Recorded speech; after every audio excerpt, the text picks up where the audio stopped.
Epstein on Netflix. So what I've learned so far is that everybody knew forever, and we've gotten into the first real survivor.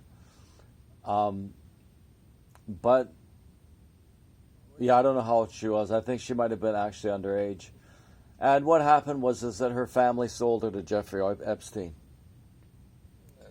Zero question.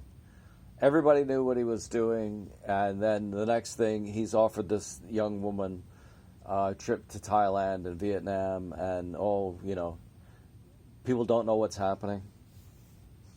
Really, her parents didn't know, her sister didn't know. Honestly, she didn't know, and her parents let her go. The oldest profession in the world is not prostitution. The oldest profession in the world is selling your children into prostitution. That's all I've seen here so far. I don't think anybody associated with the Epstein files has been charged, and that would be because the people who make decisions about that thing have been getting paid off, and Epstein has files on them. The FBI has those files. I don't think anybody besides Giswell has been even charged. The first lie they told, the first thing that they did right up front is they said he knew a lot of people, and they showed a picture of, the first picture was him, and he was with Donald Trump. I really don't think that Donald Trump was a big fan of Epstein's, ever. I can't see them getting along, really.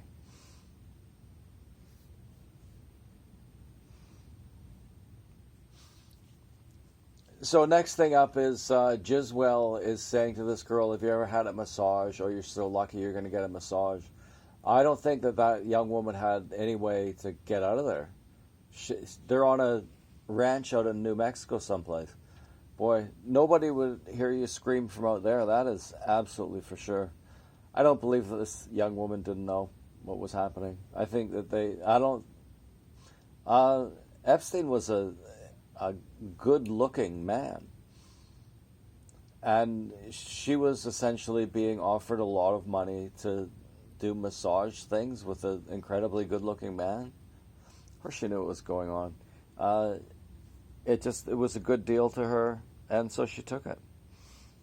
And I haven't seen anything of this. I've watched this for 9 minutes and 57 seconds. I can tell you for sure, unless she's incredibly stupid, incredibly naive, she knew exactly what was going on. I don't blame her. Any woman would have taken that money. She told me to undress, and there was a table there. Okay, so Giswell has her in the room and gets her to lay down naked and pulls the blanket off the top and starts massaging her breasts. And this unfortunate young woman knew Epstein was watching.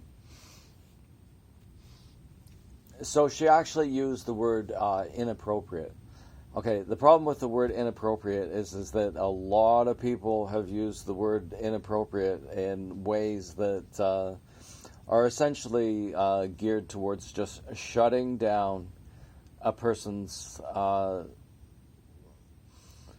heartfelt ideas about what may or may not be going on. And a lot of times people say inappropriate things, it's called inappropriate, but there's a big sister quality about the phrase inappropriate. I think that people that use that expression should be aware of that. Okay, so the next thing that happens is she wakes up in the morning, I guess, and I think this happened a few times, and he would come in and say, oh, he wanted to get under the blankets with her and cuddle. Yeah, I would imagine he did want to do that, yeah. What I'm curious about is if there's going to be any point at which this woman accepts responsibility for being, I don't know what she is. No, nobody is as stupid as this. She literally had a responsibility. Her parents had a responsibility to not let her go. As soon as she had any chance to understand what was going on, she had a responsibility to leave, I guess. Um, well, apparently, she was underage, so like it's a crime. So it's a weird thing, Does a victim of a crime have a responsibility to protect themselves? Not legally, I doubt, but morally they do. This would have. This didn't bother anybody. Nobody cared about this. But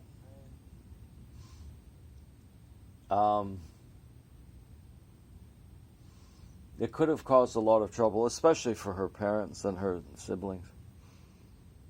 Epstein could have come after her sister next. Probably did. Okay, so what she describes next, I think it's absolutely valid. She says that she kind of just checked out. She wasn't even there, so she doesn't really know what's happening. She didn't know what's happening. I totally believe that. 100% believe that. But yeah, but just say it again. Everybody knew. Everybody knew. Every single human being that was in an elite position in the United States knew this was happening. And they didn't say a thing. And her parents didn't stop her from going. Her parents are the ones that are really to blame here, beyond Giswell and Epstein. And so I wonder, is she going to, at some point, in this Netflix special, I'm sure she's done this in her own life. She looks like a reasonably intelligent person, I guess. Oh, forget it. She looks like a moron. She looks like a total dummy.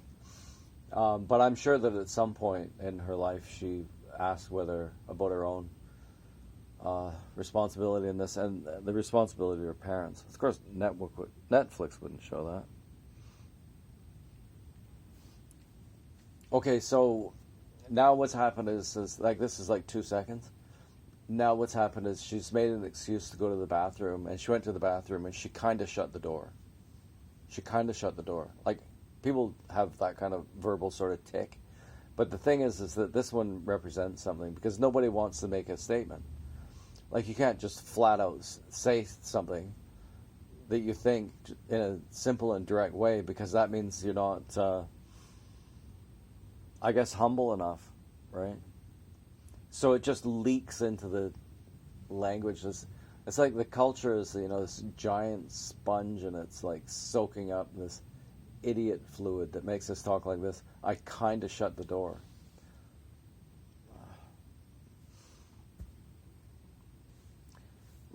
It's not a black and white world. Maybe she closed it. Maybe she didn't close it. Maybe she just kind of partially closed it. It's entirely possible. But in a situation like this, you'd think that she would have the wherewithal to say that she closed the door.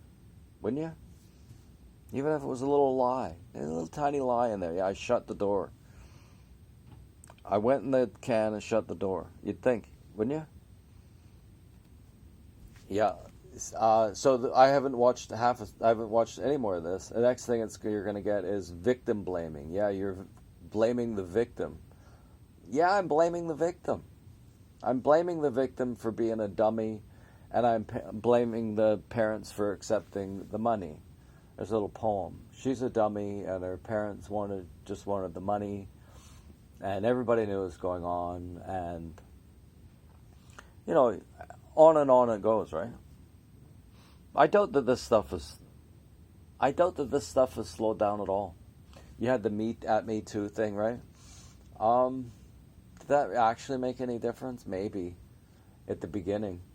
What the Me Too movement did is really sink home the idea that a woman is a threat to your entire existence.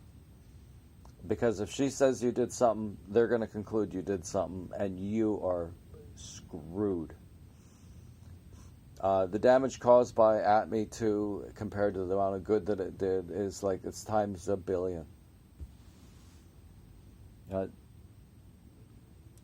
Don't spend any time romantically involved with a woman, especially if you plan on breaking it up, because your balls are hers. And I went to Thailand and Vietnam.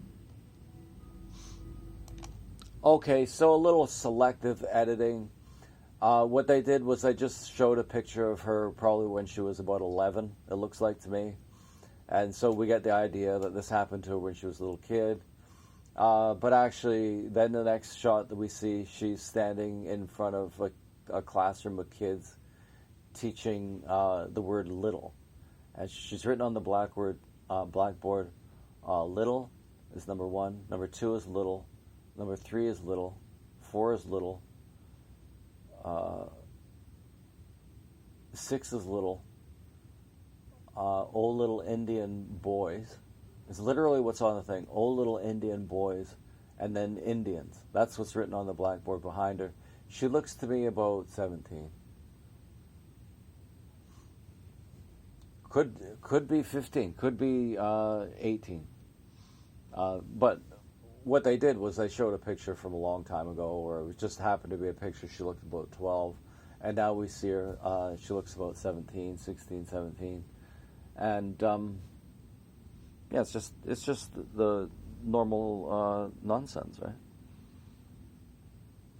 Manipulative filmmaking, and so you would think that they could at least make a film about Jeffrey Epstein without being manipulative, wouldn't you? So this video is 11 minutes.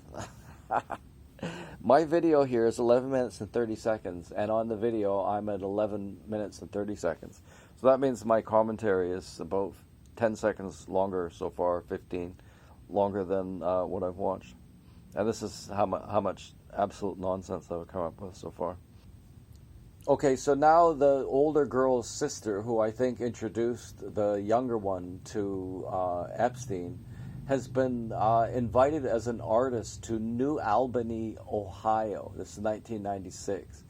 So this woman introduced her little sister to Jeffrey Epstein, and now she's getting some sort of artist in residence thing in New Albany, Ohio, right?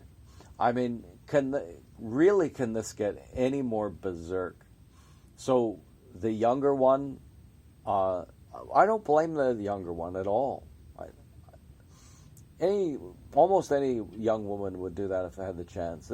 That's absolutely common. It's just that she happened to meet somebody so powerful. But the sister, I've got a lot less sympathy for. So now apparently she's accepted the artist in residency thing. Yeah, I'll sell my. Oh, this is a new one. Usually it's the parents that sell their children into prostitution. Here's the big sister selling her little sister into prostitution. Oh, for God's sakes. So now what she's done is she's moved all her stuff into this billionaire's mansion. And she started painting. Her paintings are pretty good, actually. But she shows up in Albany to visit Epstein, and her paintings are all about puberty.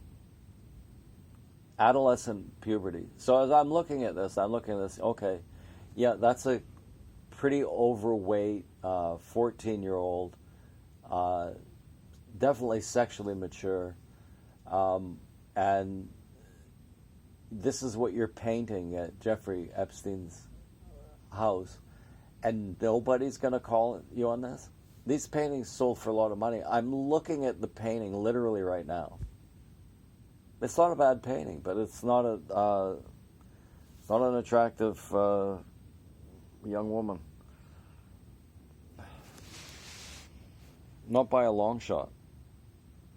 Okay, I mean, how absolutely berserk can this get? There's no irony here, no insight on the part of the people who made this. This woman must have had a lucid moment at some point, despite the amount of money she made off of this. But it's simply astounding. Epstein, two sisters. Now what this person is claiming is that she was painting paintings of personal moments, naked moments, but they weren't sexual. The person talking right now must be like 35. She's